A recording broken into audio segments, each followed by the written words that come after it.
الحمد لله نحمده ونستعينه ونستغفره ونعوذ بالله من شرور أنفسنا ومن سيئات أعمالنا من يهده الله فلا مضل له ومن يضلله فلا هادي له وأشهد أن لا إله إلا الله وحده لا شريك له وأشهد أن محمدا عبده ورسوله أما بعد فإن خير الحديث كتاب الله وخير الهدي هدي محمد صلى الله عليه وسلم وشر الأمور محدثاتها وكل محدثة بدعة وكل بدعة ضلالة وكل ضلالة في النار. أعوذ بالله السميع العليم من الشيطان الرجيم من همزه ونفخه ونفثه. بسم الله الرحمن الرحيم. رب اشرح لي صدري ويسر لي أمري واحلل عقدة من لساني يفقهوا قولي. بسم الله الرحمن الرحيم. إن الله وملائكته يصلون على النبي يا أيها الذين آمنوا صلوا عليه وسلموا تسليما. اللهم صل على محمد وعلى آل محمد كما صليت على إبراهيم وعلى آل إبراهيم إنك حميد مجيد. اللهم بارك على محمد وعلى آل محمد كما باركت على إبراهيم وعلى آل إبراهيم إنك حميد مجيد.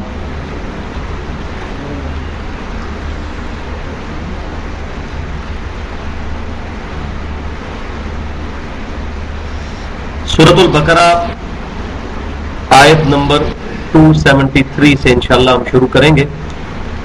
تو یہ دو مکمل رکوع جو ہیں، رکوع نمبر 36 اور 37، ان کا جو مرکزی خیال ہے، مرکزی جو ٹاپک ہے، وہ ہے انفاق فی سبیل اللہ، یعنی اللہ کی راہ میں جو لوگ مال خرچ کرتے ہیں اس کی کیا اہمیت ہے، اور وہ جو مال خرچ کرنا ہے وہ کن شرائط کے ساتھ قابل قبول ہوگا.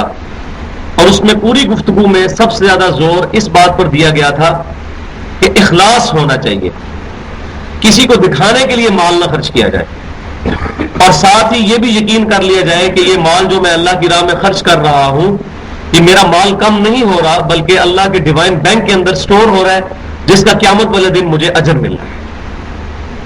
اب اس کی ہائٹ آنے لگی ہے یہ آیت جو ہے کہ جو اللہ کی راہ میں مال خرچ کیا جاتا ہے اس کا سب سے بہترین مصرف کیا ہے.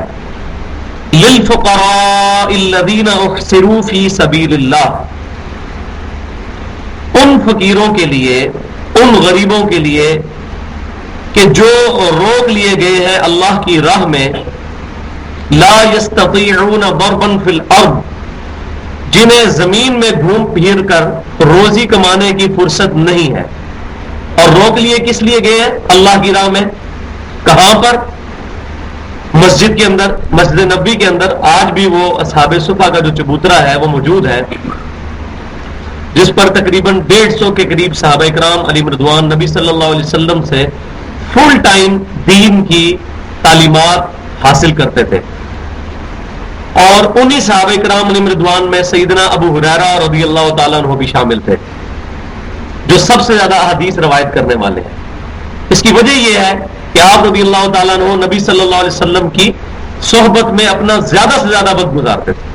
وہ مسجد نبوی کا، وہ صحابہ صفا کا چبوترا، وہی آپ صلی اللہ علیہ وسلم کی مہمان گاہ بھی تھی، آپ صلی اللہ علیہ وسلم کا ہیڈ آفس بھی وہی تھا.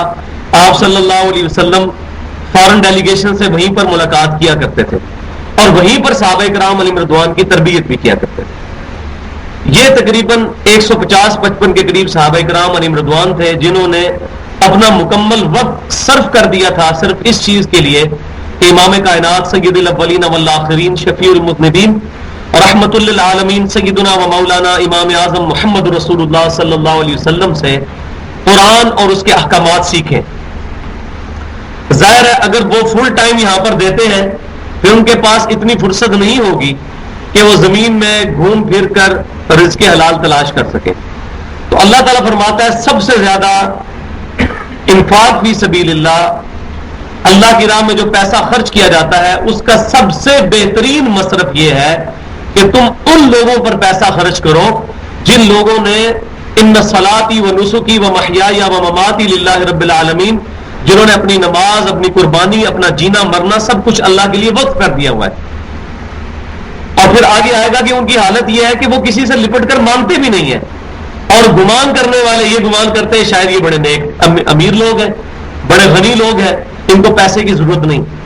اسی کانٹیکسٹ میں سیدنا ابو ہریرہ رضی اللہ تعالیٰ عنہ کی وہ حدیث جو صحیح بخاری میں موجود ہے، آپ رضی اللہ تعالیٰ عنہ فرماتے ہیں کہ مجھ پر بھوک کی ایسی کیفیت طاری ہوتی تھی اپنی تعلیم کے دوران، کئی کئی دن کے فاقوں کی وجہ سے، اور وہ فاقہ خود اڈاپٹ نہیں کیا ہوا تھا، بلکہ اتنی رقم یا اتنا مال ہی نہیں تھا کہ وہ اپنا پیٹ بھر سکتے، کہ میں کبھی پیٹ کے بل اپنی بھوک کی شدت کی وجہ سے زمین پر گر جاتا تھا، اور گزرنے والے گزرتے ہوئے یہ سمجھتے شاید اس کو کوئی مرغی کا دورہ پڑ گیا، حالانکہ مجھے بھوک نے ستایا ہوتا تھا. لیکن انہوں نے صرف 4 سال نبی صلی اللہ علیہ وسلم کی صحبت کی ہے. 4 سال بھی مکمل نہیں بنتے. 7 ہجری میں مسلمان ہوئے ہیں اور 11 ہجری کے شروع کے تیسرے مہینے کے اندر نبی صلی اللہ علیہ وسلم کی وفات ہوئی ہے. 3.5 پونے 4 سال صرف امام کائنات صلی اللہ علیہ وسلم کی صحبت کر کے سب سے زیادہ حدیثیں سیدنا ابو ہریرہ رضی اللہ تعالیٰ نے روایت کی ہیں. اس سے یہ بھی پتا چلا کہ یہ کوئی اس پر ڈیپینڈ نہیں کرتا کہ کس شخص کا دین کے اندر تجربہ کتنا ہے، کہ اس نے 20-25 سال سے داڑھی رکھی ہوئی ہے اور وہ دین کا علم حاصل کر رہا ہے تو اس کے پاس زیادہ علم ہوگا. یہ اس چیز کی کوئی گارنٹی نہیں ہے. ہو سکتا ہے کسی شخص نے اپنی زندگی میں صرف 3-4 سال محنت کے ساتھ فل ٹائم ڈیوٹ کر دیے ہوں اللہ کے دین کے لیے، اللہ تعالیٰ اس کو زیادہ علم عطا فرما دے. یہ شوق اور محنت پر ہے. تو للفقراء الذین احصروا فی سبیل اللہ لا یستطیعون ضربا فی الارض، سب سے بہترین خیرات ان فقیروں کے لیے ہے کہ جو اللہ کی راہ میں روک لیے گئے ہیں دین کا علم حاصل کرنے کے لیے. نبی صلی اللہ علیہ وسلم کے سامنے انہوں نے اپنی زندگی وقف کر دی ہے، جن کے پاس اتنی فرصت نہیں ہے کہ وہ زمین میں گھوم پھر کر روزی کما سکیں. یحسبهم الجاہل اغنیاء من التعفف تعرفهم بسیماہم، اور خیال کرنے والا جاہل جو ہے، جو انجانا ہے، وہ ان کو یہی خیال کرتا ہے کہ چونکہ یہ سوال نہیں کرتے تو یہ غریب لوگ ہیں. تعرفهم بسیماہم، جبکہ اے محبوب صلی اللہ علیہ وسلم آپ ان کے چہروں سے ان کو پہچان لیں گے. ظاہر ہے 2-4 دن فاقہ آئے تو چہرے کے اوپر آثار نمایاں ہو جاتے ہیں. رمضان کے اندر دیکھیں کتنے صحت مند لوگ ہیں، لیکن 2-4 روزے جب گزرنے شروع ہوتے ہیں تو چہرے کے اوپر واضح طور پر زردی آنا شروع ہو جاتی ہے، فاقہ اپنا اثر دکھاتا ہے. تو اے محبوب صلی اللہ علیہ وسلم آپ ان کو پہچان لیں گے ان کے چہروں سے. لا يسألون الناس الحافا، اور ان کی حالت یہ ہے کہ یہ سوال نہیں کرتے لوگوں سے لپٹ کر.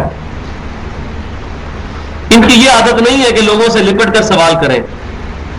وما تنفقوا من خیر فإن اللہ بہ علیم، اور جو کچھ بھی تم اللہ کی راہ میں خرچ کرتے ہو اپنے مال میں سے تو بے شک اللہ تعالیٰ کو اس کا علم ہے.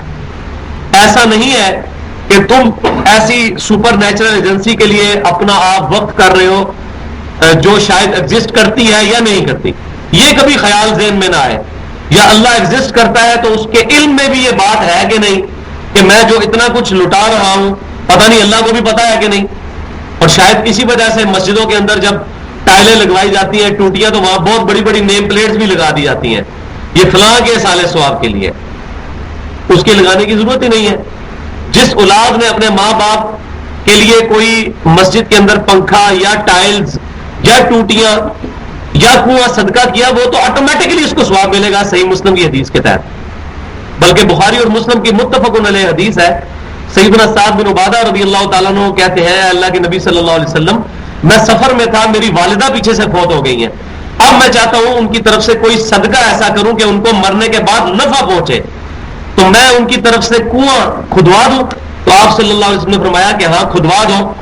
تو انہوں نے پوچھا یا رسول اللہ صلی اللہ علیہ وسلم اس کنویں سے جو پانی نکالا جائے گا اس صدقے کا ثواب میری والدہ کو ملے گا؟ تو آپ صلی اللہ علیہ وسلم نے فرمایا ہاں ملے گا. اور وہ پھر کنواں ام سعد کا کنواں اس نام سے مشہور ہو گیا کہ سعد بن عبادہ رضی اللہ تعالیٰ عنہ کی والدہ کا کنواں. اور یہ بہت بڑے یہودی عالم اور یہودی سردار بھی تھے، بعد میں انہوں نے اسلام قبول کیا تھا تو صحابی رسول بھی بنے رضی اللہ تعالیٰ عنہ، سعد بن عبادہ رضی اللہ تعالیٰ عنہ. تو جو کچھ بھی تم اللہ کی راہ میں خرچ کرتے ہو اللہ کے علم میں ہے. اللہ تبارک و تعالیٰ کو اپنی اس طریقے سے نیکی ظاہر کروانے کی ضرورت نہیں، اللہ تعالیٰ کے علم میں ہے. اب قرآن پاک کا اہم ترین مقام آ رہا ہے سود کی حرمت کے حوالے سے، اور یہ بہت اٹینٹو ہو کے سننے والی چیز ہے. دیکھیں 2 رکوع آئے ہیں انفاق سبیل اللہ پر، اللہ کی راہ میں خرچ کرو، اللہ کی راہ میں خرچ کرو، 700 گنا تک لوٹایا جائے گا، اللہ جس کے لیے چاہے گا اس سے بھی بڑھ کر لوٹائے گا، تمہارا مال کم نہیں ہوگا، تمہارے مال میں برکت ہوگی، اللہ تعالیٰ تمہاری نیکیاں ضائع نہیں کرے گا، اللہ کے علم میں ہے جو اللہ کی راہ میں تم انفاق کرتے ہو، انفاق خرچ کرنا۔ اب انفاق فی سبیل اللہ سے روکنے والی چیز کیا ہے؟ مال کی بچت، یعنی پیسے اللہ کی راہ میں کیوں خرچ کریں، بچت کیوں نہ کر لیں، برے وقت کے لیے جوڑ کے کیوں نہ رکھ لیں، جوڑنا جائز ہے لیکن اتنا نہ جوڑا جائے کہ 7 نسلیں بیٹھ کے کھائیں، اتنا ضرور کہ اپنی اولاد کے لیے کچھ نہ کچھ چھوڑ کے بندہ مرے، لیکن کروڑوں روپے کی جائیداد صرف اس وجہ سے اور نہ اس کی زکوٰۃ ادا کرنی اور یہ گمان کرنا کہ میری آنے والی نسلیں اس کو کھائیں گی، یہ بالکل غلط، یہ ایگزیجریشن، غلو پہ مبنی اپروچ ہے۔ تو جو سودی ذہنیت ہے وہ یہ کہتی ہے، وہ اس سے بھی ایک سٹیپ آگے جاتی ہے، ایک تو یہ ہے نا اللہ کی راہ میں خرچ کرو گے تو مال کم ہوگا، سودی ذہنیت یہ کہتی ہے کہ یہ جو مال بچا کے رکھا ہوا ہے نا اس کو پھر لگا دو کہیں پہ اور اس سے مزید مال کمانا شروع کرو۔ اور اب آپ یہ ٹی وی کے اوپر اشتہار بھی دیکھ لیں، اخبارات میں بچت سکیم، قومی بچت، فلاں بچت، یعنی بچت اور پھر اس میں منافع۔ تو سودی ذہن یہ کہتا ہے کہ ایک سٹیپ اور آگے جاؤ شیطان کی طرف، کہ نہ صرف مال بچاؤ بلکہ یہ جو بچا ہوا مال ہے اس سے مزید پیسہ کمانے کی کوشش کرو۔ انفاق سبیل اللہ کے 2 رکوع کے بعد اب رد آ رہا ہے سود کا، کیونکہ سود ہی وہ بیماری ہے اور پیسے کے ذریعے پیسہ کمانے کی بیماری جو ہے یہ انسان کو انفاق فی سبیل اللہ کی راہ میں مال خرچ کرنے سے روک دیتی ہے۔ لہذا پہلے پازیٹو ذہن بنایا جا رہا ہے، الذین ينفقون اموالهم باللیل والنہار، جو لوگ خرچ کیا کرتے ہیں اپنے مال کو رات میں بھی اور دن میں بھی، سرا وعلانیہ، چھپا کر بھی اور اعلانیہ طور پر بھی۔ اعلانیہ سے مراد یہ نہیں کہ ریاکاری کے طور پر، اعلانیہ سے مراد یہ ہے کہ مسجد کے اندر سپوز اپیل ہوئی ہے کہ مسجد کے اندر ابھی ایئر کنڈیشن لگوانا ہے یا صفیں بچھانی ہے، اس کے لیے پیسے دیں، اور اسی وقت وہاں پر چندہ اکٹھا کیا جاتا ہے، تو یہ بالکل صحیح ہے، صحیح مسلم میں حدیث ہے، نبی صلی اللہ علیہ وسلم نے غریب لوگوں کو دیکھا، آپ صلی اللہ علیہ وسلم نے اسی وقت اپیل کی کہ انفاق فی سبیل اللہ کرو، تو ایک صحابی رضی اللہ تعالیٰ نے چادر بچھائی، انہوں نے اپنے گھر کا مال لا کے وہاں پر رکھا، پھر ان کو دیکھ کر باقی صحابہ کرام علیہ رضوان نے بھی مال رکھنا شروع کر دیا۔ یہ پچھلی تو ہم نے حدیث ڈیٹیل سے بتائی تھی۔ تو آپ صلی اللہ علیہ وسلم کی ترغیب پر لوگوں نے اللہ کی راہ میں خرچ کیا، تو چھپا کر بھی اور اعلانیہ بھی، فَلَهُمْ أَجْرُهُمْ عِنْدَ رَبِّهِمْ، تو ان کے لیے ان کے رب کے پاس اجر ہے اس چیز کا، وَلَا خَوْفٌ عَلَيْهِمْ وَلَا هُمْ يَحْزَنُونَ، اور یہ سب سے بڑا اجر کا تقاضا کیا ہے کہ نہ ان کو کوئی خوف ہوگا قیامت والے دن، نہ دنیا میں اور نہ ہی آخرت میں کوئی غم ہوگا۔ قیامت والے دن جو خوف اور امن، خوف سے بچا کر امن میں لایا گیا اور غم سے بچا کر خوشی میں لایا گیا، وہی کامیاب ہے۔ اصل زندگی تو وہی ہے، دنیا کی زندگی تو سیکنڈز کی زندگی بھی نہیں ہے اگر آخرت کی زندگی کے ساتھ اس کو کمپیئر کیا جائے۔ جیسا کہ میں نے پچھلی دفعہ بھی بتایا تھا کہ صحیح مسلم کے اندر حدیث موجود ہے، کوئی شخص سوئی کو زمین میں اس میں سمندر میں ڈبوئے، اس سوئی کے ساتھ جتنا پانی لگے گا وہ دنیا کی زندگی اور سمندر کی زندگی آخرت کی زندگی، اور یہ بھی صرف سمجھانے کے لیے ہے، باقی آخرت کی زندگی کو کوانٹیفائی نہیں کیا جا سکتا، ان لمیٹڈ ہے۔ تو اللہ تعالیٰ فرما رہا ہے جو لوگ اللہ کی راہ میں خرچ کرتے ہیں دن کو رات کو چھپا کر بھی اعلانیہ بھی، ہم ان کو اجر دیں گے، اور سب سے بڑا اجر یہ ہوگا قیامت والا دن نہ کوئی خوف اور نہ کوئی غم۔ اب یہ تصویر کا ایک رخ، اور دوسرا رخ اب اسی کانٹیکسٹ میں، الذین یأکلون الربا لا یقومون الا کما یقوم الذی یتخبطہ الشیطان، وہ لوگ جو کہ کھاتے ہیں سود، وہ نہیں کھڑے ہوں گے قیامت کے دن مگر اس حال میں جیسا کہ وہ شخص کھڑا ہو کہ جسے خبتی بنا دیا ہو شیطان نے، من المس، مس کر کے، یعنی کسی کے ساتھ شیطان مس ہو جائے، جیسا کہ کبھی کبھار ایسا معاملہ ہو جاتا ہے انسانوں کے ساتھ کہ شیاطین اور جنات ان کو تنگ کرنا شروع کر دیتے ہیں, بڑی عجیب و غریب آوازیں نکالنا شروع کر دیتے ہیں لوگ, اور بڑی عجیب سی حالت ہو جاتی ہے دیکھتے دیکھتے. یہ ٹاپک نہیں ہے میرا, میں صرف ایک مثال کے طور پہ یہ بات بیان کر رہا ہوں. تو اللہ تعالیٰ فرما رہا ہے کہ جو لوگ سود کھاتے ہیں وہ قیامت والے دن اس حال میں کھڑے ہوں گے جیسا کسی کو شیطان مس کر جائے اور وہ خبتی ہو جائے, عجیب پاگل سا ہو جائے. اس حال میں قیامت والے دن ان لوگوں کو کھڑا کیا جائے گا. یہ تو قیامت کا منظر ہے, یہ منظر آپ دنیا میں بھی دیکھ سکتے ہیں. اسٹاک ایکسچینج کے اندر اگر آپ چلے جائیں نا, اور وہاں لوگ اسی طرح ایک دوسرے سے گفتگو کر رہے ہوتے ہیں جیسے سارے کے سارے پاگل ہیں, اونچی آواز سے اور یوں ہاتھ اور یوں, اور وہ ایسے بال کھڑے ہوئے, عجیب سی ان کی حالت ہوئی ہوتی ہے. یہ اسٹاک ایکسچینج کا منظر آپ کبھی یہ خبر نامے میں جو اکانومی کی خبریں ہوتی ہیں نا ان میں بھی تھوڑا سا دکھاتے ہیں اسٹاک ایکسچینج کا منظر. اس طرح جناب شیئر اوپر جا رہے ہیں اور نیچے جا رہے ہیں, بالکل اسی طریقے سے جیسے شیطان نے ان کو خبتی کر دیا, کیونکہ سارا سودی کام ہی کر رہے ہوتے ہیں. تو یہ دنیا کے اندر بھی منظر موجود ہے. ذالک بانہم قالوا انما البیع مثل الربا. اللہ تعالیٰ فرماتا ہے یہ ان کی حالت اس لیے ہوگی قیامت والے دن کہ یہ لوگ کہتے ہیں کہ جو تجارت ہے یہ بھی تو سود ہی ہے, تجارت اور سود کے اندر کوئی فرق نہیں ہے. بات تو ٹھیک ہی نظر آتی ہے بظاہر.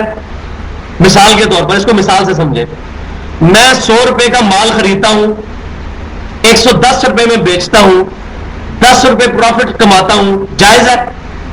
جائز ہے. لیکن میں آپ کو 100 روپے دیتا ہوں اور واپسی پر 110 روپے لے لیتا ہوں, یہ جائز ہے؟ وہی 100 روپے ہے, پروفٹ بھی اتنا ہی ہے. ایک اس کی رخ جو ہے حلال ہے اور دوسری حرام.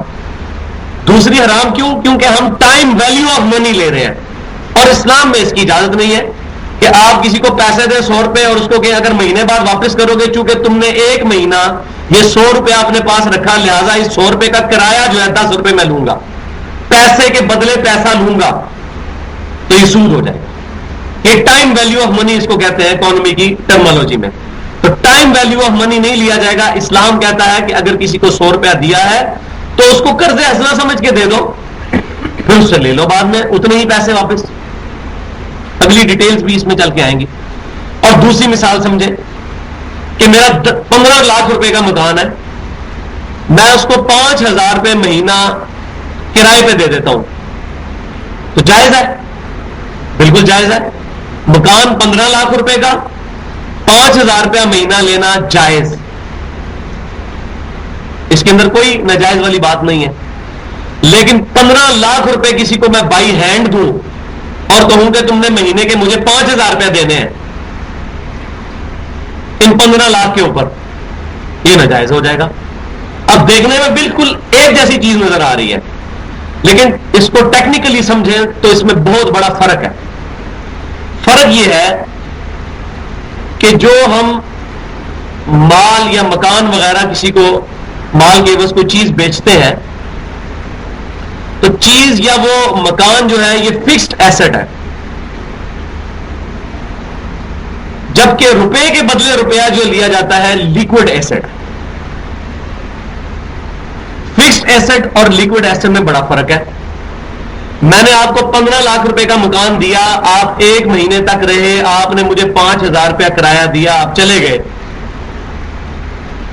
زیادہ سے زیادہ مکان کی ڈیپریسیشن ہوئی ہے, گھس گیا. کتنا گھس گیا ہوگا؟ اس کے بدلے آپ نے مجھے 5,000 روپے کرایہ دے دیا. لیکن وہ 15 لاکھ کا مکان تو اپنی جگہ ہی کھڑا ہوا ہے نا, فکسڈ ایسٹ ہے. اس کے بدلے اگر میں آپ کو 15 لاکھ روپیہ دوں, آپ اس کو استعمال کریں, ہو سکتا ہے 15 کا 15 لاکھ ہی ڈوب جائے, تو اب وہ آپ کو 15 لاکھ واپس نہیں کر سکتا بیچارہ, اس پہ ظلم ہے.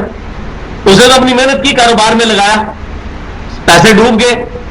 تو اسلام کے اندر یہ ہے کہ جو انویسٹمنٹ کرتا ہے پیسے اس کے کھاتے میں پڑتے ہیں. میں آپ کو اگر کاروبار کے لیے بھی 5 لاکھ روپیہ کسی کو دیتا ہوں اور وہ اپنی محنت کرتا ہے اور 5 کے 5 لاکھ ہی ڈوب جاتے ہیں, تو یہ نہیں ہوگا کہ 2.5 لاکھ وہ بھرے گا 2.5 لاکھ میں بھروں گا, ٹوٹل میں ہی بھروں گا, کیونکہ رقم میری تھی. اس بیچارے نے تو محنت کی, محنت رنگ نہیں لائی, زمین پہ فصل اگائی اس نے, فصل پہ کوئی کیڑا لگ گیا. تو اسلام یہ ظلم نہیں کرتا.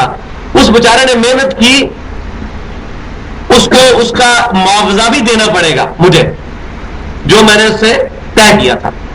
جبکہ پیسے ڈوبے تو سارے کے سارے میرے ڈوبے.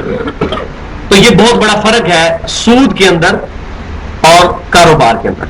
تو یہ دو لفظ ہے, ایک ہے رباح, راباح, یہ کہتے ہیں کاروبار کرنے کو, تجارت کرنے کو, یہ جائز ہے. اور ایک ہے ربا, را با اور واو. واو اور ہے کا فرق ہے. واو لگ جائے تو اس کو کہتے ہیں ربا, یہ سود. فما ربحت تجارتهم, یہ آتا ہے نا شروع میں, ان کی تجارت نے ان کو نفع نہیں دیا. تو ربا جو ہے ہا کے ساتھ یہ تو حلال ہے, اور را با واو یہ سود ہے, یہ حرام ہے. تو اللہ تبارک و تعالیٰ نے سود کو حرام قرار دینے کے لیے کوئی دلیل نہیں یہاں پر بیان فرمائی. یہ میں نے اپنی طرف سے دلیل بیان کی. کیوں؟ جس نے ایک دفعہ اللہ کو مان لیا اب اس پر آبلیگیشن ہے کہ وہ اللہ تبارک و تعالیٰ کے احکامات کو مانے گا. اب اس آیت کو سمجھے, ذالک بانہم قالوا انما البیع مثل ربا. یہ اس لیے ہے, یہ قیامت والے دن شیطان سے مس کیے ہوئے مخبوط الحال اٹھائے جائیں گے صرف اس وجہ سے کہ یہ کہتے ہیں کہ بے شک جو تجارت ہے وہ بھی تو سود کی طرح ہے. اب اللہ تعالیٰ دلیل کوئی نہیں دے رہا. وَأَحَلَّ اللَّهُ الْبَيْعَ وَحَرَّمَ الرِّبَا. اللہ تعالیٰ تجارت کو حلال قرار دیتا ہے اور سود کو حرام قرار دیتا ہے. That's all. کوئی دلیل نہیں. اللہ نے حلال کر دیا اس کو, تجارت کو, اور اللہ نے حرام کر دیا سود کو. اللہ نے حلال کر دیا نکاح کو اور اللہ نے حرام کر دیا زنا کو. فرق تو کوئی بھی نہیں ہے, دو بول کا ہی فرق ہے, باقی تو ایک ہی چیز ہے. تو اللہ نے حلال کر دیا نکاح کو اور حرام کر دیا زنا. اللہ نے حلال کر دیا تجارت کو اور حرام کر دیا سود کو. فمن جاءہ موعظۃ من ربہ, پس اب جس کے پاس بھی اپنے رب کے پاس سے نصیحت آ چکی ہے, فانتہا فلہ ما سلف, تو اسے چاہیے کہ وہ رک جائے, اور جو پہلے کر چکا وہ تو گزر چکا, اس کو بھول جائے, آئندہ کے لیے رک جائے, مستقبل کے لیے سود کھانے سے رک جائے. وَأَمْرُهُ إِلَى اللَّهِ, اور جو گزر چکا ہے اس کا معاملہ اللہ کے سپرد ہے. اب اللہ کی مرضی ہے, یہ بھی اوپن لائسنس نہیں ہے کہ جو پہلے کھا چکے وہ معاف ہو جائے گا. اللہ تعالیٰ نے اس کو بھی سسپینڈ کر دیا ہے کہ اس کا معاملہ اللہ کے سپرد ہے. اب اللہ کی مرضی ہے کہ اس کے ساتھ کیا معاملہ کرے, اس کو بلا حساب ہی بخش دے یا اس پر کوئی گرفت کرے. یہ معاملہ اللہ کے سپرد. لیکن ظاہر ہے اسی کے لیے جس کو پتا تھا سود حرام ہے اور وہ کھاتا رہا, جس کو پتہ ہی نہیں تھا اس کا معاملہ تو بالکل ڈفرنٹ ہے. ومن عاد, پس جو کوئی اس کے بعد بھی اعادہ کرے, دوبارہ سود کی طرف مائل ہو جائے, فاولئک اصحاب النار هم فیہا خالدون, تو یہی ہے لوگ دوست کی, اس میں ہمیشہ ہمیشہ رہیں گے. اب یہ دیکھ لیں کہ یہ سود کا مسئلہ کتنا سینسٹیو اور کتنا نازک ہے. اور اسی کانٹیکسٹ میں یہ جو اسلامک بینکنگ کے نام پر لوگوں کا پیسہ ہتھیایا جا رہا ہے, اسٹیٹ بینک جو رولز نان اسلامک بینکس کے اوپر لاگو کرتا ہے انہی رولز کو ایڈجسٹ کرتا ہے اسلامک بینکنگ کے لیے. پیچھے ان کی منڈ ایک ہی ہے, اوریجن ایک ہی ہے. اسلامک بینک والے ظاہر ہے انہوں نے تو کہنا ہے یہ حلال ہے. اگر آپ نے یہ سیکھنا ہے کہ یہ حلال ہے یا حرام ہے تو جو غیر اسلامک بینک والے ہیں ان سے جا کے صرف پوچھے کہ اسلامک بینکنگ اور آپ میں کیا فرق ہے, وہ آپ کو صحیح کپڑے اتار کے بتائیں گے اسلامک بینکنگ کے کہ کوئی فرق نہیں ہے, صرف ایک لبادہ اڑا ہوا ہے. گدھے کے اوپر سفید اور کالی لکیریں لگا دینے سے زیورہ بن جائے گا, دیکھنے میں تو ہو جائے گا لیکن زیورہ نہیں بنے گا, وہ گدھا ہی رہے گا. تو فلاں مفتی صاحب نے فتویٰ دے دیا, فلاں مفتی صاحب نے اجازت دے دی, فلاں مفتی صاحب نے, داڑھیوں والے اسلامک بینکنگ میں بیٹھے ہوئے مفتی صاحب نے فتویٰ دے دیا. مفتی صاحب کی قبر میں آپ نے جانا ہے یا انہوں نے آپ کے ساتھ جانا ہے, پتہ نہیں کتنی مفتیوں کی جو ہے وہ قیامت والے دن مٹی پلید ہو رہی ہوگی, اللہ کو پتا ہے. اور دنیا میں تو ہم کوئی جج نہیں کر سکتے کسی کے بارے میں کہ کون جو ہے وہ اللہ کی بارگاہ میں مقبول ہے اور کون مردود ہے. ہمیں احتیاط کرتے ہوئے ہر اس چیز سے بچنا چاہیے جہاں پہ سود کا معاملہ آ جائے گا. اور ابھی یہ آیات اپنے کلائمیکس کو آگے پہنچیں گی جب اللہ تعالیٰ فرمائے گا کہ اگر کوئی بندہ سود سے باز نہیں آتا تو اب اللہ اور اس کے رسول کے لیے ان سے جنگ کے لیے تیار ہو جائے. بولے اعوذ باللہ تعالی. یمحق اللہ الربا ویربی الصدقات، اللہ تعالی سود کو مٹاتا ہے اور صدقات کو، جو اللہ کی راہ میں خیرات کی جاتی ہے، اس کو بڑھاتا ہے۔ اس کے کئی ایک معنی ہو سکتے ہیں۔ ایک تو بات یہ ہے کہ اللہ تعالیٰ سود کو کبھی پنپنے نہیں دے گا، سود کی مدد سے جو مال کمایا جائے گا اس میں برکت نہیں ہوگی، اس کے بدلے میں جب کوئی بندہ صدقہ اور خیرات کرے گا اللہ اس کے بدلے میں اس کے مال میں برکت کرے گا۔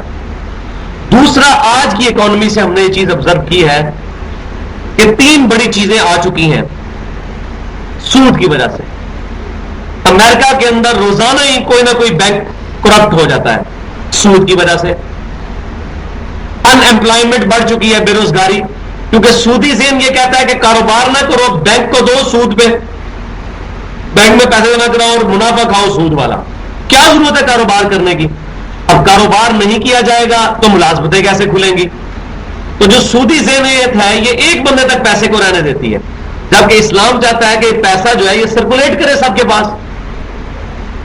اگر ہر شخص جس کے پاس پیسہ ہے وہ 1 کروڑ روپیہ بینک میں جمع کروا کر مہینے کا جو ہے وہ 7-8 لاکھ روپیہ منافع لینا شروع کر دے تو وہ تو ایک ذات کو ہی فائدہ پہنچے گا۔ اس کی بجائے اگر 1 کروڑ روپیہ وہ کسی تجارت کے کام میں، کسی کاروبار میں لگائے تو کتنے لوگوں کو روزگار ملے گی؟ تو کتنا فرق ہے۔ تو یہ دوسرا نقصان۔ اور تیسرا یہ ہے انفلیشن بڑھ جاتی ہے، بے روزگاری بڑھتی ہے، اس کے بعد مہنگائی بڑھ جاتی ہے، پیسے کی برتھ جو ہے وہ کم ہو جاتی ہے۔ جس طرح کہ ابھی ہمارے ملک میں آپ نے اگر پریکٹیکل ایگزامپل دیکھنی ہے تو اپنے ملک کو دیکھ لیں۔ اللہ تبارک و تعالیٰ فرماتا ہے کہ میں سود کو مٹاتا ہوں اور صدقہ خیرات کو بڑھاتا ہوں، اس میں برکت ڈالتا ہوں۔ اور تیسرا اس کا یہ مفہوم بھی ہو سکتا ہے تعویل عام کے اعتبار سے کہ سود سے اگر کوئی شخص صدقہ و خیرات کرتا ہے، نیکی کے کام کرتا ہے، اللہ کے نزدیک وہ 0 سے ملٹیپلائی کھا جائیں گے۔ اور میتھمیٹکس میں کوئی چیز 0 سے ملٹیپلائی کھا جائے جواب 0۔ مال آرام ہے، چاہے مسجد بنوا دی، حج کر لیا، عمرے کر لیے، جو مرضی کیا، اجر 0۔ جبکہ اس کے برعکس کوئی بندہ صدقہ و خیرات کرتا ہے اپنے حلال کے مال سے، اگرچہ ایک لقمہ ہی خیرات کرے، تو بخاری اور مسلم کی متفق علیہ حدیث ہے کہ کوئی شخص اگر ایک لقمہ بھی خیرات کر دے اللہ کی راہ میں حلال کے پیسے میں سے، اللہ اپنا دایاں ہاتھ آگے بڑھا کر اس لقمے کو پکڑتا ہے اپنی شان کے لائق، اس کے ہاتھ کی کوئی مثل نہیں ہے، اور پھر اس لقمے کی پرورش کرتا ہے، جیسا تم میں سے کوئی گھوڑے کی پرورش کرے اور بہت بڑا گھوڑا بن جاتا ہے، اس طریقے سے اللہ تعالیٰ اس ایک لقمے کی پرورش کرتا ہے یہاں تک کہ ایک لقمہ احد پہاڑ کے برابر ہو جاتا ہے۔ اور احد پہاڑ کوئی چھوٹا نہیں ہے، تقریباً 4.5 میل چوڑائی ہے اس پہاڑ کی۔ الحمدللہ میں نے زیارت کی ہے اس مبارک پہاڑ کی، بخاری اور مسلم کی متفق علیہ حدیث ہے، احد پہاڑ ہم سے محبت کرتا ہے، ہم اس سے محبت کرتے ہیں۔ تو نبی صلی اللہ علیہ وسلم کی بڑی خاص محبت سی اس پہاڑ کے ساتھ۔ احد پہاڑ کے برابر ایک لقمہ ہو جاتا ہے، اللہ تعالیٰ سود کو مٹا دیتا ہے فوراً 0 سے ملٹیپلائی، اور صدقات کو بڑھاتا ہے۔ اور چوتھا مفہوم ایک یہ بھی ہو سکتا ہے کہ سود کو اگر مٹانا ہے تو صدقہ خیرات کو، زکوٰۃ کے سسٹم کو عام کرنا ہوگا۔ اسلام ایکویلنٹ دیتا ہے، سود کی بجائے صدقہ و خیرات اور زکوٰۃ کے سسٹم کو اگر عام کیا جائے خود بخود غربت ختم ہونا شروع ہو جائے گی۔ واللہ لا يحب کل کفار اثیم، اللہ تعالیٰ ہرگز دوست نہیں رکھتا ہے ہر نہ شکرے اور گناہگار کو، کہ جو مال دیا تھا اللہ کا شکر ادا کرتا، اللہ کی راہ میں خرچ کرتا، بجائے اس کے کہ سرپلس ویلیو کو جو ہے دوبارہ سے کھپا دے سود کمانے کے لیے، اللہ کی راہ میں خرچ کرتا یا ایک طریقے کے مطابق، ایک خاص ضرورت کے مطابق روکتا، تو ناشکری کرتا ہے اور گناہگار ہے، جانتے بوجھتے ہوئے سود کے اندر انوالو ہوتا ہے۔ اب ہمارے معاشرے کے اندر بھی لوگ یہ بات اکثر پوچھتے ہیں کہ جی اب بینک میں پیسے تو جمع کروانے پڑتے ہیں، کیا کریں؟ گھر میں رکھنا جو ہے وہ ظاہر ہے کہ آج کل کے اعتبار سے جس طرح چوری اور چکاری بہت عام ہے، تو اب یہ مسئلہ اتنا خطرناک ہے کہ اس حد تک پہنچ چکا ہے کہ شرعی اعتبار سے اس کی یہ گنجائش ضرور نکلتی ہے کہ کوئی شخص بینک میں ایسے اکاؤنٹ کے اندر پیسے جمع کروا لے جس اکاؤنٹ کے اوپر ڈائریکٹلی سود نہیں لگتا، جیسا کہ کرنٹ اکاؤنٹ ہوتا ہے، اس اکاؤنٹ میں سود نہیں لگتا۔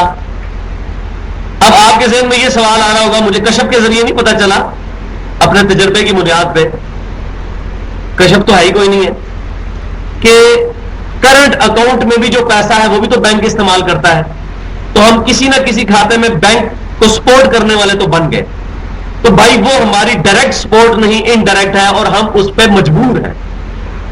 اگر یہ بھی کسی ملک کے اندر اتنا امن ہے، پیسے گھر رکھ سکتا ہے، تو اس کے لیے تو پھر حرام ہے کرنٹ اکاؤنٹ بھی کھلوانا۔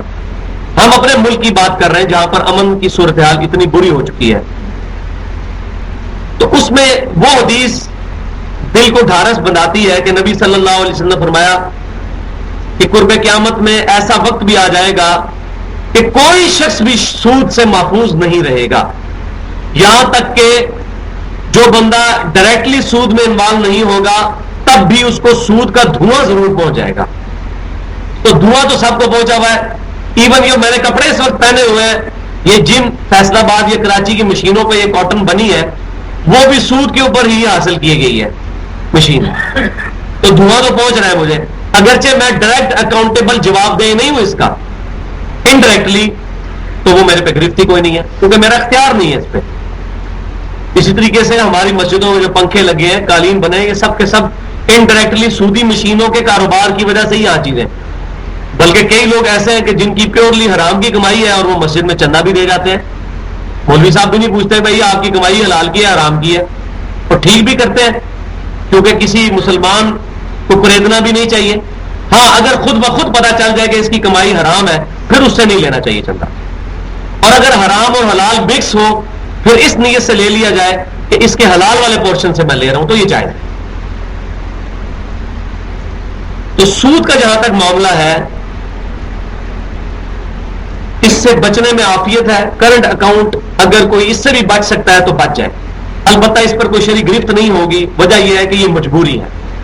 سیونگ اکاؤنٹ جو ہے جس کے اندر پروفٹ لگتا ہے، جس کو وہ کہتے ہیں یہ نفع ہے، اب جو بھی مرضی نام رکھ لیں، میں نے بتایا کہ گدھے کے اوپر سفید اور کالی لکیریں پھیر لینے سے زیبرا نہیں بن جائے گا، چاہے اس کا نفع کا نام رکھ دیں، نفع نقصان کی بنیاد رکھ لیں، یا پروفٹ کہہ لیں، یا قومی بچت کہہ لیں، یا جو بھی نام لے لیں، وہ ہے جو ہے وہ حرام ہی۔ ان الذین آمنوا وعملوا الصالحات، اب وہی سائملٹینیس کنٹراسٹ، جب بھی اللہ تعالیٰ ذکر کرتا ہے برائی کرنے والوں کا، واللہ لا یحب کل کفار اثیم، اب نیک لوگوں کا بھی ذکر آ رہا ہے، بے شک وہ لوگ جو ایمان لائے، وعملوا الصالحات، انہوں نے نیک اعمال کیے، واقاموا الصلاۃ، اور نماز کو قائم کیا۔ نماز اسی صورت میں قائم ہوگی جب نماز پڑھنے کے بعد باہر آ کر حلال کام کیے جائیں، اگر باہر نکل کر پھر آرام کھانا ہے پھر نماز کہاں سے قائم ہوئی؟ اللہ کے ساتھ جو عہد کیا وہ تو توڑ دیا۔ اور دوسرا قائم کرنے سے مراد یہ ہے کہ سنت کے مطابق نماز پڑھی جائے اور سنت آداب نماز کے ان کا خیال رکھا جائے، جیسے صحیح بخاری میں حدیث ہے کہ نبی صلی اللہ علیہ وسلم نے فرمایا کہ اپنی صفیں سیدھی کر لو، پاؤں کے ساتھ پاؤں ملاؤ، کندھے کے ساتھ کندھا، بے شک صفوں کو سیدھا کرنا نماز قائم کرنے میں سے ہے۔ تو نماز کے ظاہری پروٹوکولز کا خیال رکھنا، نماز کس طریقے پہ ادا کرنی ہے، یہ بھی نماز کو قائم کرنے میں آتا ہے۔ وآتوا الزکاۃ، اور زکات دیتے ہیں، لہم اجرہم عند ربہم، ان کے لیے اجر ہے ان کے رب کے حضور ان کے لیے، ولا خوف علیہم ولا هم يحزنون، اور پھر سب سے بڑا اجر کیا ہے، نہ قیامت والے دن ان کے کوئی خوف ہوگا اور نہ ہی ان کو کوئی غم ہوگا۔ بھائیو یہ کہنے کو چھوٹی سی بات ہے، لا خوف علیہم ولا هم يحزنون، قیامت کا دن وہ ہے کہ جب انبیاء کرام علیہ السلام بھی انیشلی نفسا نفسی کا شکار ہوں گے، سوائے ایک شخصیت کے، امام کائنات شفیع المذنبین صلی اللہ علیہ وسلم، جن کے ہاتھ پہ شفاعت کا دروازہ کھلے گا، اور ایسا دروازہ کھلے گا کہ صحیح مسلم کی حدیث ہے، پھر جب وہ دروازہ کھلے گا پھر اللہ کے فرشتے بھی اور نیک علماء بھی شفاعت کریں گے اپنے ساتھ کے لوگوں کی، یہ صحیح مسلم میں حدیث ہے۔ تو صرف نبی صلی اللہ علیہ وسلم نہیں بلکہ علماء بھی شفاعت کریں گے، لیکن علماء حق جن کے عقائد اور نظریات قرآن اور سنت اور اجماع کے مطابق ہے، جن علماء نے شرک کا درس دیا اور دنیا میں اپنی ناجائز رسپیکٹ کروائی، لوگوں سے اپنے پاؤں چموائے اور سجدے کروائے، ان علماء کو کوئی یہ صحیح مسلم کی حدیث فٹ نہیں ہوتی. ان علماء کے لیے فٹ ہوتی ہے جنہوں نے اپنی ذات کو چھوڑ کر لوگوں کی رہنمائی اللہ اور اس کے محبوب صلی اللہ علیہ وسلم کی طرف کی. نہ کوئی ان کو خوف نہ کوئی غم. یا ایھا الذین آمنوا اتقوا اللہ، اے ایمان والو اللہ سے ڈر جاؤ. اور ڈرنے کا تقاضا کیا ہے؟ وَذَرُوا مَا بَقِيَ مِنَ الرِّبَا، اور چھوڑ دو اب جو سود میں سے باقی بچ چکا ہے اس کو چھوڑ دو. ان کنتم مؤمنین، اگر تم باقی مومن ہو تو جتنا آج تک سود کھا چکے تو چلو اس کو تو معاملہ جو ہے وہ اللہ کے سپرد، اللہ سے معافی مانگو، لیکن آج کی ڈیٹ سے رک جاؤ، اب مزید آگے نہ جاؤ. یہ نہیں ہے کہ تھوڑا اور کھا لوں پھر ایک دفعہ توبہ کر لوں گا، تو پتہ تو نہیں توبہ نصیب ہوگی کہ نہیں.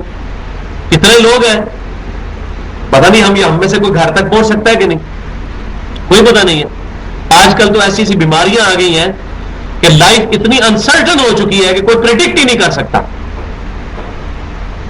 20-25 سال کی عمر کے لوگوں کے ہارٹ فیل ہو رہے ہیں، شوگر ہو رہی ہے، اور ایکسیڈنٹ تو بہت بڑا سورس ہے ہی ہے. اس کے لیے تو عمر کا تھوڑا اور زیادہ ہونا کوئی شرط ہی نہیں ہے. سفر تو ہم سب کرتے ہیں، تو ایکسیڈنٹ میں بھی ڈیتھ ہو سکتی ہے. کوئی مسئلہ بھی ہو، زلزلہ دیکھ لیں، زلزلے کے اندر کتنے لوگ مرے تھے. 2005 8 اکتوبر کا جو زلزلہ تھا، تقریباً 40,000 کے قریب تو بالکل لسٹڈ لوگ ہیں جو کہ مرے تھے. ان لسٹڈ پتہ نہیں کتنے ہوں گے. سیلاب، کتنی بڑی بڑی قدرتی آفات ہے، تو موت وہ کسی وقت بھی آ سکتی ہے. یا ایھا الذین آمنوا اتقوا اللہ حق تقاتہ، اے ایمان والو اللہ کا تقوی اختیار کرو جیسے تقوی کا حق ہے. اور حق کیا ہے؟ ولا تموتن الا وانتم مسلمون، تمہیں موت نہ آئے مگر اس حال میں کہ تم فرما بردار اللہ کے ہو. یہ نہ ہو کہ سینما گھر میں موت آ جائے، یہ نہ ہو کہ تم نماز چھوڑ کر تو ٹی وی کے آگے کرکٹ میچ دیکھ رہے ہو، اس حال میں تمہیں موت آ جائے. کرکٹ کا میچ دیکھنا وہ حرام نہیں ہے، لیکن نماز چھوڑ کر اس چیز میں اپنا ٹائم صرف کرنا کہ اللہ کے فرائض ٹوٹے، پھر تو ظاہر ہے یقیناً ہر وہ چیز جو اللہ کی راہ سے روک دے گی تو وہ تو طاغوت بن جائے گی. وَلَقَدْ بَعَثْنَا فِي كُلِّ أُمَّةٍ رَسُولًا، ہر امت میں ہم نے رسول مبعوث کیا، أَنِ اعْبُدُوا اللَّهَ کہ اللہ کی عبادت کرو، یہی دعوت دی انہوں نے. وَاجْتَنِبُوا الطَّاغُوتَ، اور ہر طغیانی والی چیز، ہر جو ہے وہ اللہ تعالیٰ کے مقابلے پر آئی ہوئی چیز، اس کی جو ہے نفی کرنی ہے. اے ایمان والو اللہ تعالیٰ سے ڈرو. وَذَرُوا مَا بَقِيَ مِنَ الرِّبَا، اور چھوڑ دو باقی اب جو سود بچ گیا ہے اس کو. ان کنتم مؤمنین، اگر تم واقعی ہی مؤمن ہو. اور اب دھمکی آ رہی ہے جی، سخت قسم کی دھمکی. فَإِن لَّمْ تَفْعَلُوا، اور اگر اب بھی تم باز نہیں آئے سود کھانے سے، فَأَذَنُوا بِحَرْبٍ مِّنَ اللَّهِ وَرَسُولِهِ، تو اللہ اور اس کے رسول کا اعلان جنگ ہے تمہارے خلاف. سن لو.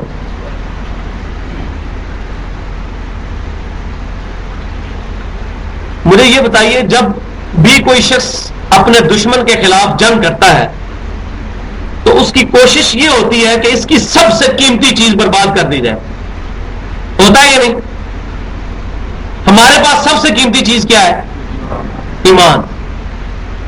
تو بس اگلی بات خود سمجھ جائیں، جو لوگ سود کھاتے ہیں ان کا ایمان خطرے میں ہے. کیونکہ اللہ تعالیٰ نے جب جنگ کرنی ہے تو سب سے زیادہ نقصان دہ چیز یہی وہ ہمیں اللہ تعالیٰ نقصان پہنچا سکتا ہے کہ ایمان سلب کر لے. وَلِعَاذُ بِاللَّهِ تعالیٰ. روزانہ تجدید ایمان کرنی چاہیے، اور سب سے بیسٹ تجدید ایمان سورۃ البقرہ کا آخری رکوع ہے، جو بخاری اور مسلم کی متفق علیہ حدیث ہے. جو شخص رات کو سوتے وقت سورۃ البقرہ کی آخری 2 آیات پڑھ لے، آمن الرسول بما انزل الیہ من ربہ والمؤمنون، تو یہ 2 آیات اس کے لیے ہر شے سے کافی ہو جائیں گی. کیوں؟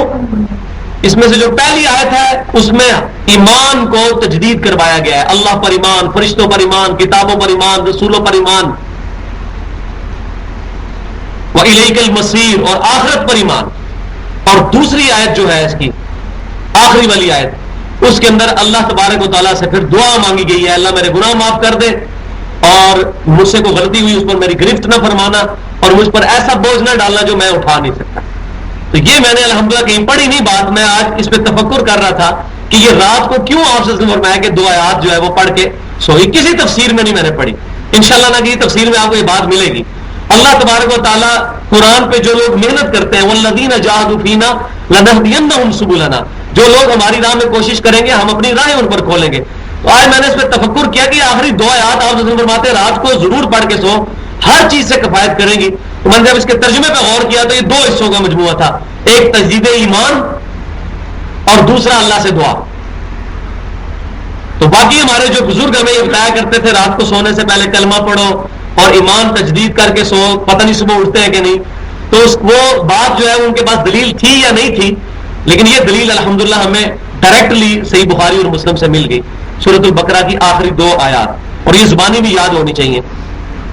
تو اللہ تعالیٰ فرما رہا ہے کہ اگر تم سود سے باز نہیں آتے تو اب پس تیار ہو جاؤ جنگ کے لیے اللہ اور اس کے رسول کے خلاف.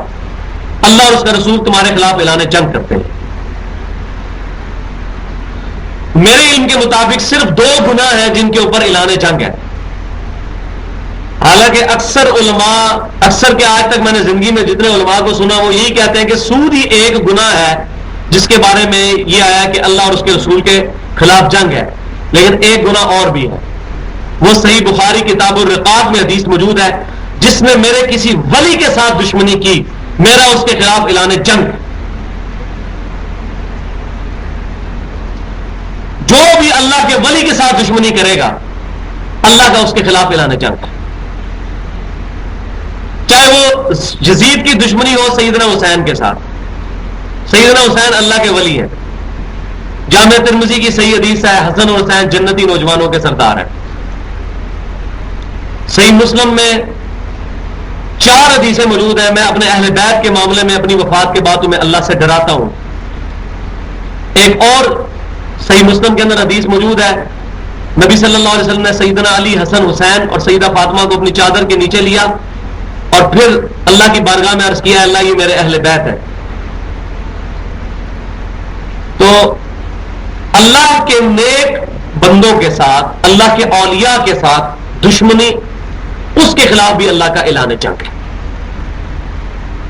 تو ڈیفینیٹلی جو اللہ کے اولیاء ہیں وہ تو ہے صحابہ کرام علیہم رضوان. اس کے بعد قیامت تک ہزاروں لاکھوں اللہ کے اولیاء ہوں گے، لیکن صحیح سند سے فل مور ہم کسی بندے پہ نہیں لگا سکتے. خصوصاً آج کے دور میں جو بریلویوں کے اولیاء ہیں ان کو دیوبندی کہتے ہیں مشرک، دیوبندیوں کے جو اولیاء ہیں ان کو بریلوی کہتے ہیں گستاخ رسول، اور یہ دونوں مل کے اہل حدیث کے جو اولیاء ہیں ان کو کہتے ہیں انگریزوں کی پیداوار.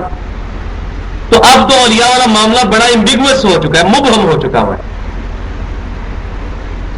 باقی جس پر امت کا اجماع ہو چکا ہے جن کی ولایت کے اوپر، جیسا صحابہ، تابعین، تبع تابعین، اس طرح ائمہ محدثین، امام بخاری، امام مسلم، ابو داؤد، ترمذی، نسائی، ابن ماجہ، امام حنیفہ، امام شافعی، امام مالک، امام احمد بن حنبل، یہ بڑے بڑے جو علماء جن کی خدمات دین کے لیے ہے اور امت کا اتفاق ہے ان کے عقائد اور نظریات کے صحیح ہونے پر، ان کی تقوی اور پرہیزگاری پر، وہ واقعی اللہ کے اولیاء ہیں. اور ان کے بارے میں کوئی زبان نیگیٹو نہیں کھولنی چاہیے. ایسا نہ ہو کہ گرفت ہو جائے اللہ تعالیٰ کی طرف سے اور ایمان ہی برباد ہو جائے. جیسا کہ ایک ملتان کے اندر جو بندی عالم ہے، نام لینے کی ضرورت نہیں ہے، انہوں نے امام بخاری کے خلاف پوری کتاب لکھی ہے، تو بعد میں اس کو جیل بھی ہو گئی، مطلب صرف اس لیے کہ امام بخاری رحمۃ اللہ علیہ جو نماز کا طریقہ صحیح سند سے لے کے آئے ہیں وہ ان کے طریقے سے ٹکراتا تھا. امام بخاری رحمۃ اللہ علیہ جو فقہی مسائل صحیح احادیث سے لے کے آئے ہیں وہ ان کی فقہ کے ساتھ ٹکراتے تھے جس کی سند امام حنیفہ تک پوری نہیں ہے. ہدایہ جو کتاب امام حنیفہ رحمۃ اللہ علیہ کے اقوال پر مشتمل ہے وہ امام حنیفہ کی وفات کے 400 سال بعد لکھی گئی ہے. امام حنیفہ رحمۃ اللہ علیہ کا یا امام جعفر رحمۃ اللہ علیہ کا یا امام شافعی، امام مالک کا کوئی قصور نہیں ہے، لوگ ان کے ساتھ چیزیں غلط منسوخ کر رہے ہیں. تو اس نے اس ٹسل میں آ کر جو ہے وہ امام بخاری رحمۃ اللہ علیہ کی پرسنالٹی کے اوپر جو ہے وہ اٹیک کرتے ہوئے ان کے خلاف کتاب لکھی. تو ایسا نہیں ہونا چاہیے. تو ان کو دنیا میں سزا مل گئی. ان کے 2 بیٹے جو علماء تھے انہوں نے کتاب و سنت کا منہج اختیار کر لیا. تو میرا خیال ہے یہ بہت بڑی، اللہ تعالیٰ نے ان کو دنیا کے اندر ہی ایک بہت بڑا عذاب ان کے اوپر مسلط کیا کہ جس چیز سے وہ اختلاف کرتے تھے اللہ تعالیٰ نے ان کے اپنے علماء، ان کے بیٹے علماء ہونے کے باوجود انہوں نے کتاب و سنت اور اجماع کا منہج اختیار کر لیا. لہذا اولیاء اللہ کے بارے میں بڑی کنٹرول لینگویج استعمال کرنی چاہیے. لیکن یہاں یہ بھی یہ بات یاد رکھیں، جن لوگوں نے اللہ کے محبوب صلی اللہ علیہ وسلم کی شان میں گستاخی کی ہوئی ہے ان کو ہم اللہ کا ولی ماننے کے لیے کوئی نہیں تیار. اگر کسی نے یہ کلمہ پڑھوایا ہے لا الہ الا اللہ اشرف علی تھانوی رسول اللہ، اور اب مجھے کوئی کہے میں اس کو اللہ کا ولی مان لوں تو میں ایمان اپنا برباد کر لوں. یا کسی نے کلمہ پڑھوایا ہے لا الہ الا اللہ چشتی رسول اللہ، اور اب مجھے بتایا جا رہا ہے یہ تو فلاں اتنے بڑے بزرگ ہیں آپ ان کو بزرگ نہیں مانتے، اور بھائیوں جنہوں نے اپنے ناموں کے کلمے پڑھائے ہوئے ہیں ان کا تو مسلمان ہونا مشکوک ہے، آپ کہہ رہے ہیں ان کو ولی مان لیں. ہم کہتے ہیں ہاں ولی ہے لیکن من دون ہی اولیاء ہے، اللہ کو چھوڑ کر مقابلے پر جو اولیاء. ہم اولیاء کے خلاف ہیں، اولیاء اللہ کو مانتے ہیں. تو اولیاء ان کو ہم مانتے ہیں. جن لوگوں نے حضور کی شان میں گستاخی کی یہ سب اولیاء ہیں، لیکن اولیاء الشیاطین ہیں، یہ شیطانوں کے اولیاء ہیں. اور جو اللہ کے محبوب صلی اللہ علیہ وسلم کی عزت کرنے والے لوگ ہیں، شرک سے بچنے والے لوگ ہیں، صحابہ کرام کا اور بزرگان دین کا احترام کرنے والے لوگ ہیں، وہ اولیاء اللہ ہیں. تو یہ میں نے اس کانٹیکسٹ میں گفتگو یہاں پر ضروری سمجھی. وَإِن تُبْتُمْ فَلَكُمْ رُؤُوسُ أَمْوَالِكُمْ، اگر تم توبہ کر لو تو تمہارا جو مال راس والا ہے وہ تو تمہیں واپس مل ہی جائے گا. مثلا میں نے کسی کو 5 لاکھ روپیہ دیا تھا اور میں مسلسل سود لے رہا تھا، سود میں معاف کر دوں، صرف 5 لاکھ روپیہ اس سے وہ بھی واپس لے سکتا ہوں میں، وہ تو میں نے لینا ہی ہے. لا تظلمون ولا تظلمون، نہ تم ظلم کرو اور نہ تم پر ظلم ہوگا. اب یہ نہیں اللہ تعالیٰ فرمائے گا کہ تو نے اتنا عرصہ سود کھایا ہے لہذا 5 لاکھ بھی اب تیرا ضبط نہیں، وہ 5 لاکھ تم واپس لے سکتے ہو جس کے عوض تم سود کھا رہے تھے، وہ 5 لاکھ واپس لے لو، باقی سود والا جو معاملہ ہے سود چھوڑ دو. اب آ رہی ہے جناب ترغیب والی بات. دیکھیں 3 لیول ہوں گے. ایک لیول تو یہ ہے جو مباربت کہلاتا ہے کہ آپ کسی کو پیسہ دیں اور اس کو کہیں کہ بھائی پیسہ میرا، محنت آپ کی، جو پروفٹ ہوگا وہ ہم آپس میں آدھا آدھا کر لیں گے، یا 30-70 یا 40-60، وہ کنسنسس کے ساتھ ہو سکتا ہے. رقم فکس نہیں ہو سکتی، اس کی پرسنٹیج فکس ہوگی. مثلا میرے 5 لاکھ سے اگر آپ نے 100 روپیہ کمایا تو 50 روپے آپ کے، 50 روپے میرے. اور اگر میرے 5 لاکھ سے آپ نے 1000 روپیہ کمایا تو 500 آپ کے، 500 میرے. اور اگر آپ نے کمائی 10 روپے تو 5 روپے آپ کے، 5 روپے میرے. 50% فکس ہو گئی، پیسے نہیں فکس ہوئے. اس میں ظلم نہیں ہوگا. ورنہ اگر میں کہوں یہ 5 لاکھ ہے مجھے مہینے کا تم نے 5000 دینا ہی دینا ہے، ہو سکتا ہے آپ کمائی 5000. تو اسلام کہتا ہے پروفٹ کو فکس کر لو کہ جو پروفٹ ہوگا اس کا اتنا پرسنٹ تمہارا. 500 ہوا تو 250 تمہارا، 250 اس کا، یا 300 تمہارا، 200 اس کا. اور اگر صرف 50 روپے ہوئے پھر 30 روپے تمہارے، 20 روپے اس کے. یہ نہیں ہے کہ آپ بھی 250 اور 300 والے چکر ہوگا. تو یہ مداربت کہلاتا ہے کہ پیسے آپ کے، محنت کسی کی، اور اس محنت کے عوض آپ کو گھر بیٹھے ہوئے پیسے مل جائیں. یہ بالکل جائز ہے. صحابہ کرام کا کاروبار یہی تھا. بٹائی پہ انہوں نے زمینیں دی ہوئی تھی یہودیوں کو مدینہ شریف میں. محنت یہودی کرتے تھے، زمینیں صحابہ کرام کی ہوتی تھی. بخاری مسلم میں حدیثیں موجود ہے. یہودی محنت کرتے تھے، زمین صحابہ کرام کی ہوتی تھی. جب کمائی ہوتی تھی تو کچھ حصہ وہ یہودی رکھ لیتے تھے اور کچھ صحابہ کرام. بالکل جائز ہے، لیکن یہ کم ترین درجہ ہے. اس سے ایک درجہ اوپر ہے دوسرا، وہ یہ ہے کہ اپنے کسی بھائی کو قرض حسنہ دے دیں کہ بھائی یہ 5 لاکھ روپیہ ہے، یہ قرض رکھو اور جب تمہارے پاس ہو مجھے دے دینا. تم اس سے کمائی کرو، تمہاری ساری کمائی، آہستہ آہستہ اپنی کمائی جوڑ کے مجھے 5 لاکھ واپس کر دینا. اس سے اعلیٰ ترین درجہ ہے قرض حسنہ. اور ایک اس سے بھی اعلیٰ ترین درجہ ہے کہ کسی بھائی کا کاروبار سیٹ کرنے کے لیے اس کو کہتا ہے بھائی یہ 5 لاکھ روپیہ رکھو میری طرف سے گفٹ، واپس بھی نہیں کرنا، تم ضرورت مند تھے، تم اس سے اپنا کاروبار چلاؤ، اللہ تعالیٰ تمہارے کاروبار میں برکت دے، میں اس کا اجر اپنے رب سے لوں گا. یہ اعلیٰ ترین درجہ ہے.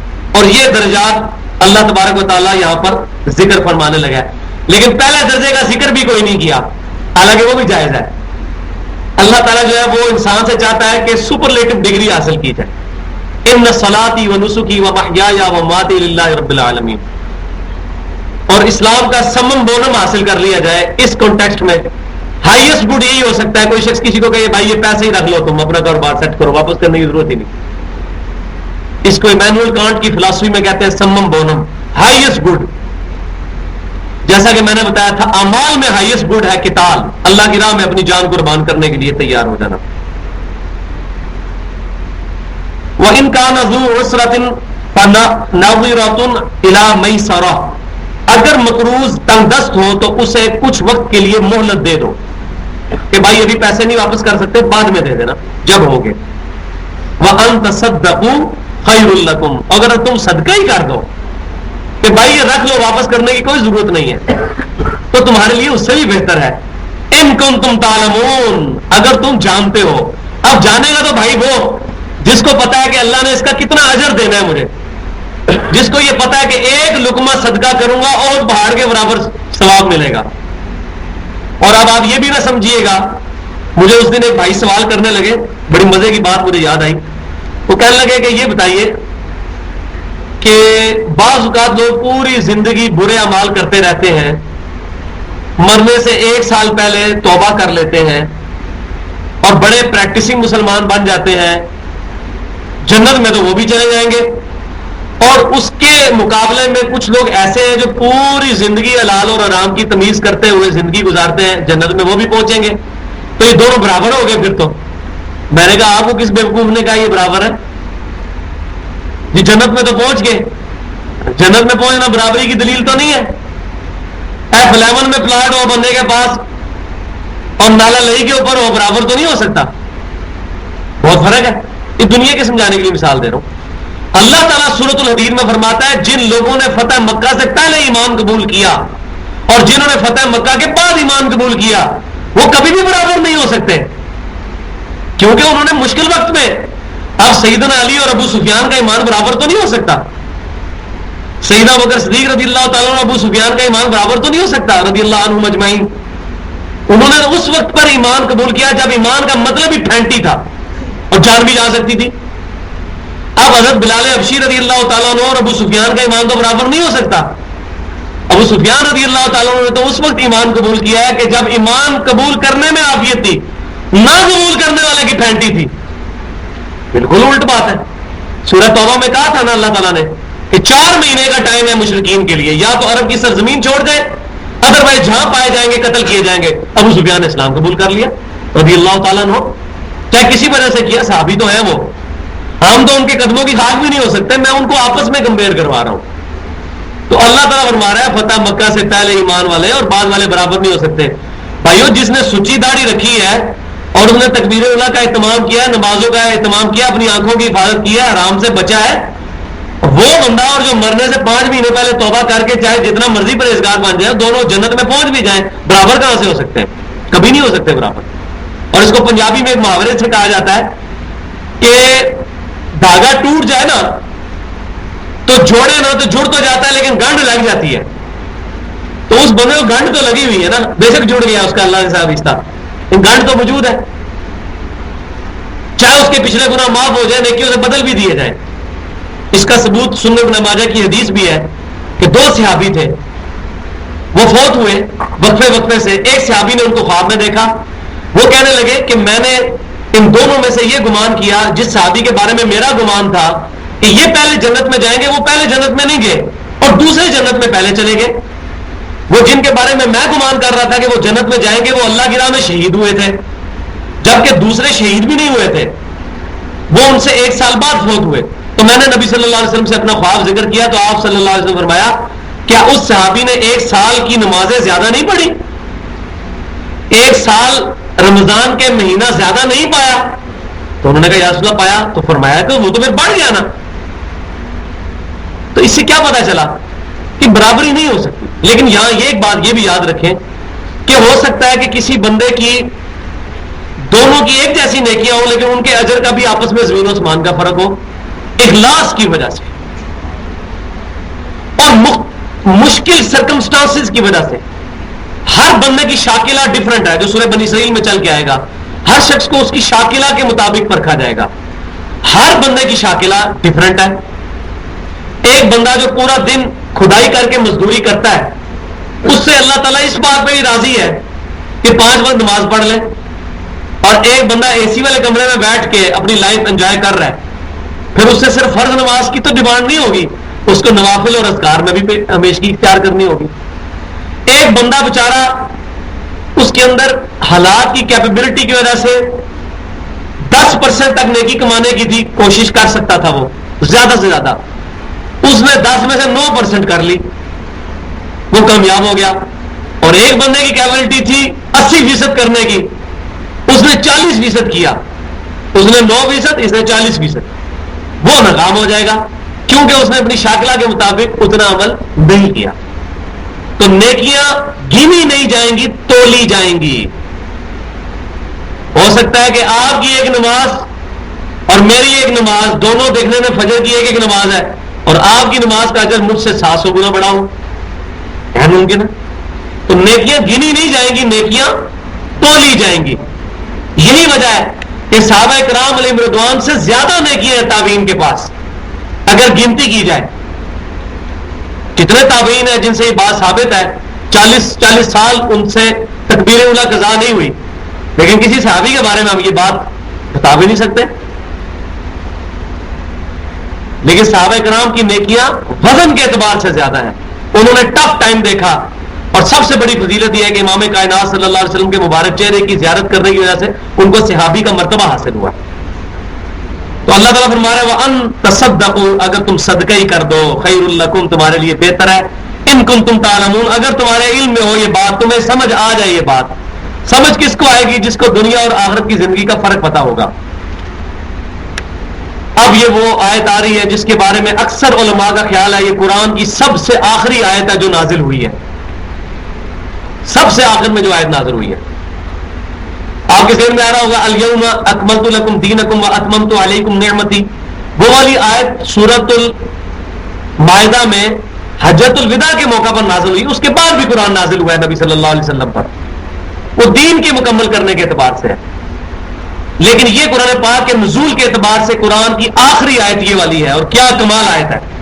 بات بھی بالکل اینڈ والی ہو رہی ہے. واتقوا یوما ترجعون فیہ الی اللہ, لوگوں تقوی اختیار کر لو, ڈر جاؤ اس دن سے جس دن تم اللہ کے حضور پیش کیے جاؤ گے. ثم توفی کل نفس ما کسبت, پھر ہر جان کو پورا پورا بدلہ دیا جائے گا جو کچھ اس نے کیا ہوگا. وَهُمْ لَا يُظْلَمُونَ, اور ان پر کوئی ظلم نہیں کیا جائے گا. جو کمایا ہوگا وہی ملے گا. نیکی بوئی تھی, نیکی کاٹو گے, برائی بوئی تھی, برائی ملے گی.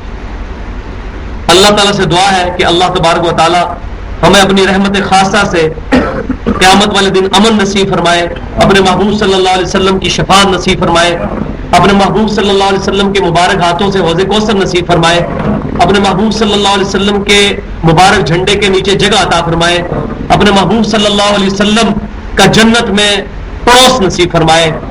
سبحانک اللہم و بحمدک اشہد ان لا الہ الا انت استغفرک و اتوب الیک. یہ محفل سے اٹھنے کی دعا ہے, سارے پڑھ لیں.